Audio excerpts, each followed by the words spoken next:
Les Français découvrent l'ampleur du Front National dans un grand nombre de villes. Au premier tour des municipales, le sud du pays est particulièrement concerné, plus de 29% à Avignon.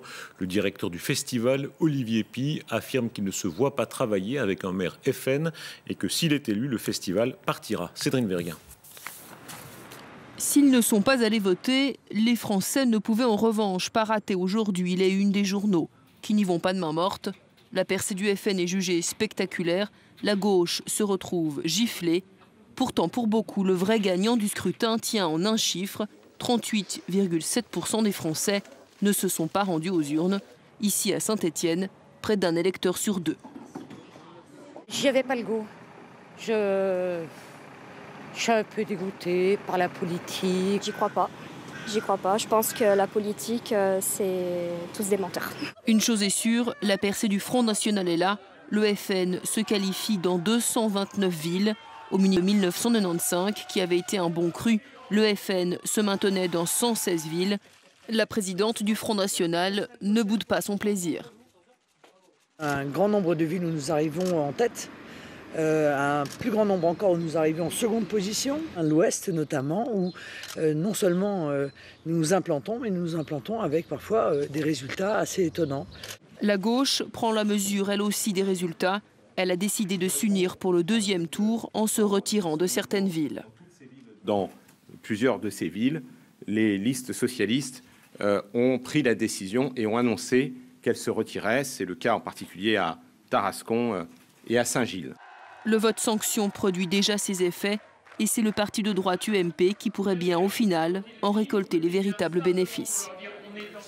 Le Front National fait émerger une nouvelle génération. Exemple à Annecy, non loin des frontières suisses, un entrepreneur de 38 ans crée la surprise. Le FN arrive en deuxième position, 16% des voix, derrière le maire sortant de droite, devant les socialistes. Reportage Thomas Schepanski, Malika Nedir. Et eux, ils ont voté à fond pour nous, quoi. Donc il n'y a pas de profil. Moi, j'arrive pas à Thomas Noël et ses colistiers n'en reviennent pas. Le score du FN atteint 27% dans certains quartiers. Classe populaire, classe moyenne, catholique traditionnelle. Ce chef d'entreprise séduit dans tous les milieux. Il incarne le nouveau visage du Front National. J'ai plutôt choisi le camp des bannis, des proscrits, des insultés, des rejetés. Je viens d'un milieu dans lequel ce vote est encore tabou. Dans lequel, je viens d'un milieu privilégié dans lequel on va encore voter Front National comme on va au sex shop, c'est-à-dire en cachette. Issu de la bourgeoisie, Thomas Noël a conquis une partie de la droite en s'engageant contre le mariage homosexuel, ardent défenseur de la famille et de la souveraineté nationale. Je me retrouve dans les valeurs souverainistes, dans le renouveau de la France. Je me retrouve également dans les valeurs traditionnelles. Il est vrai que pour moi, la pierre angulaire de notre civilisation, c'est la famille.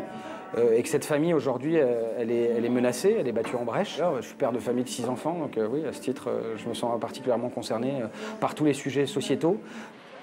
Dans son programme, peu de mesures anti-étrangers. Ses priorités, améliorer la gestion de la ville, le trafic ou baisser la fiscalité. Je pense qu'aussi la droite et la gauche partagent trop le gâteau depuis longtemps. Il faut que ça bouge d'un côté ou de l'autre.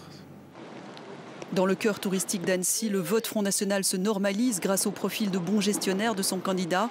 Mais dans les quartiers populaires, l'extrême droite profite toujours du vote anti-étranger. Dans cette rue, la plupart des commerces sont aujourd'hui tenus par des Maghrébins. La lunetterie, là déjà, quand on voit cette dame qui tient cette lunetterie, elle a son foulard tout le temps. Donc, en étant bon français, on se dit pourquoi elle met un foulard. Là, pour vendre des lunettes, pour moi, c'est choquant. Ça ne fait pas français. Ambiance gueule de bois au Parti socialiste, devancé par la droite et le Front National. En cause, une abstention record, près de 50%, et un vote sanction contre le gouvernement, malgré la campagne de proximité du candidat. Moi, sur ma liste, il n'y a pas François Hollande. Voilà. Donc voter pour la liste de Denis Dupertuis, c'est voter à un moment donné sur des questions de crèche, sur des questions d'école, sur des questions de voirie. François Hollande, c'est un boulet là en ce moment, pour un candidat socialiste. C'est vrai que ce n'est pas le meilleur moyen de gagner des élections, visiblement. Grâce à une alliance avec les écologistes, le PS espère terminer au moins en deuxième position au second tour, derrière la droite qui devrait conserver la mairie. Résultat dimanche prochain. Michel Beuret, on voit cette nouvelle génération FN. En d'autres temps, les communistes avaient réussi à s'implanter, certains devenus des notables. Est-ce que c'est possible pour le FN ? C'est plus compliqué. Le Parti communiste, le FN n'a pas les atouts du Parti communiste au lendemain de la Seconde Guerre mondiale, qui pouvait faire valoir ses lauriers dans la résistance et des intellectuels de haut vol. Pour le Front National, aujourd'hui, c'est beaucoup plus compliqué. Il a eu du mal à réunir 600 listes pour ses municipales et Marine Le Pen le reconnaît elle-même. Elle a du mal à trouver des gens compétents pour gérer les villes. On se souvient de l'épisode de 1995, 4 villes, Orange, Toulon, Marignane et Vitrolles, et la gestion de ces villes avait été catastrophique. En tout cas, un courant d'opinion très puissant, dans certains cas, quand on voit pendant l'Avignon et d'autres.